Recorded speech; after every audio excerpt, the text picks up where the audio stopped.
हरे कृष्णा, हरि बोल। आज से हम अपनी भगवत गीता जो हमारी इस्कॉन मंदिर जो हमारे श्रील प्रभुपाद जी महाराज द्वारा लिखी हुई है उसे हम वृंदावन वो बरसाने से लेके आए हैं। और आज से हम डेली प्रतिदिन एक श्लोक का स्मरण करेंगे और उसका तात्पर्य समझेंगे। तो आइए हम समझते हैं। हरि बोल।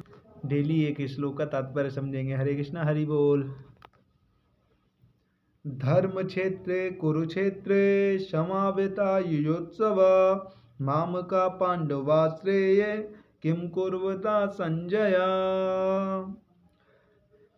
धृतराष्ट्र ने कहा, हे संजय, धर्मभूमि कुरुक्षेत्र में युद्ध की इच्छा से एकत्र हुए मेरे तथा पांडु के पुत्रों ने क्या किया।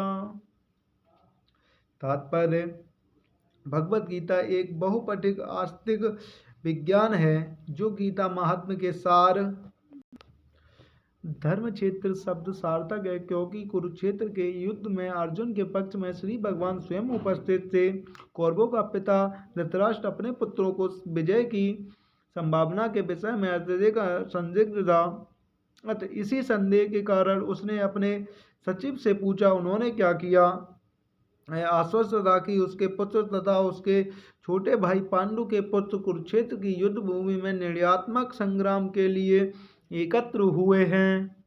फिर भी उसकी जिज्ञासा सार्थक है। वह नहीं जानता था कि भाइयों में कोई समझौता हो।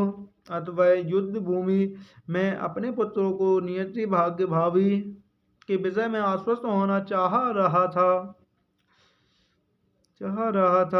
चूंकि इस युद्ध को कुरुक्षेत्र में लड़ा जाना था, जिसका उल्लेख वेदों में स्वर्ग के निवासियों के लिए भी तीर्थ स्थल के रूप में हुआ है। अतः धृतराष्ट्र अत्यंत भयभीत था कि इस पवित्र स्थल का युद्ध के परिणाम पर न जाने कैसा प्रभाव पड़े। उसे भली भांति ज्ञात था कि इस प्रभाव अर्जुन तथा पांडु के अन्य पुत्रों पर अत्यंत अनुकूल पड़ेगा, क्योंकि स्वभाव से वे सभी पुण्यात्मा थे। संजय श्री व्यास का शिष्य था। अतः उनकी कृपा से संजय धृतराष्ट्र के कक्ष में बैठे बैठे कुरुक्षेत्र के युद्ध स्थल का दर्शन कर सकता था। इसीलिए धृतराष्ट्र ने उससे युद्ध स्थल की स्थिति के बारे में पूछा।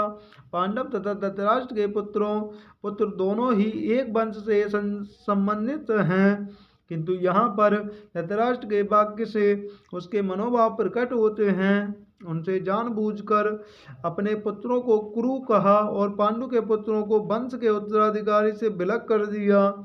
इस तरह पांडु के पुत्रों अर्थात अपने भतीजों से धृतराष्ट्र की विशिष्ट मन स्थिति समझी जाती है। जिस प्रकार धान के खेत से अवांछित पौधों को उखाड़ दिया जाता है, उसी प्रकार इस कथा के आरंभ से ही ऐसा आशा की जाती है कि यहाँ धर्म के पिता श्री कृष्ण उपस्थित हों। वह कुरुक्षेत्र रूपी खेत में दुर्योधन आज धृतराष्ट्र के पुत्र रूपी अवांछित पौधों को समूल नष्ट करके युधिष्ठिर आदि नितांत धार्मिक पुरुषों की स्थापना की जाएगी। यहाँ धर्म क्षेत्र तथा कुरुक्षेत्र शब्दों की उनकी ऐतिहासिक तथा वैदिक महत्ता के अतिरिक्त यही सार्थकता है। हरि बोल।